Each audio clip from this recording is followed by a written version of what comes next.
আমাদের তো প্রার্থী নাসিরউদ্দিন পাটোয়ারি ভাই এটা আবেদন করেছেন, আমরা চাই এটা পুনর্গণনা হোক। আমি চাই আমার আসনে পুনর্গণনা হোক।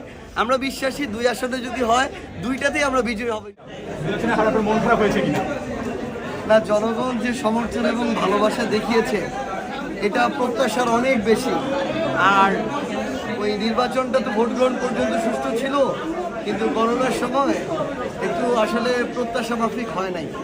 ওই ইঞ্জিনিয়ারিংয়ের কারণে হয়তো ভোট কিছুটা কমে এসেছে, কিন্তু যদি যেভাবে গ্রহণ করা হয়েছে ওইভাবে গণনা হতো, ভোট কম হতো না।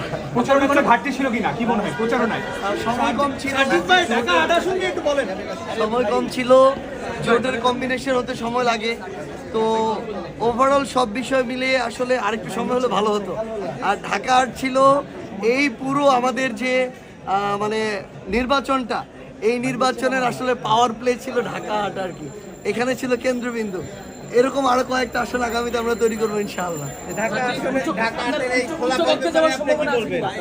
সেটা তো দলীয় সিদ্ধান্ত, দল ঠিক করবে। ঢাকা আসনের ফলাফল ব্যাপারে আপনি কি বলবেন? কোনটার বিষয়ে? এটা আমাদের তো প্রার্থী নাসিরউদ্দিন পাটোয়ারি ভাই এটা আবেদন করেছেন, আমরা চাই এটা পুনর্গণনা হোক।